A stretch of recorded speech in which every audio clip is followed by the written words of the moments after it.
सबसे बड़ी बात यह है इस वाक़े का कि ये दहशतगर्दी तो है, मगर दूसरी सबसे बड़ी बात है जो रिएक्शन आया है उनका, ये बड़ी ख़तरनाक बात है। इसको हमें देखना चाहिए कि अब हमारे यहाँ कहते हैं तंग आमद जंग आमद, तो ये रिएक्शन वो है, इससे सेव होना चाहिए। हुकूमत को सोचना चाहिए कि ये क्यों हो रहा है। क्योंकि ये एक सोसाइटी के लेवल पे था, हुकूमत तो सब कोशिश कर रही है, पॉलिटिकल लीडरशिप भी यूनाइटेड है।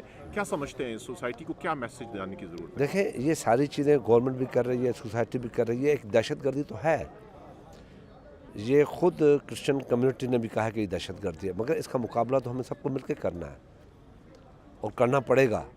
सरेंडर नहीं कर सकते हम सब। देखिए, मैं समझता हूँ लिंचिंग बहुत एक मकरूह फेल है और किसी तरीके से भी किसी लिहाज से ना कानून इजाज़त देता है, ना हमारे अखलाक, ना कोई इस्लाम, ना मज़हब, कोई मज़हब ही नहीं देता। तो वो जो उन्होंने एक्ट किया है वो इंतहाई शर्मनाक था, वो नहीं करना चाहिए था।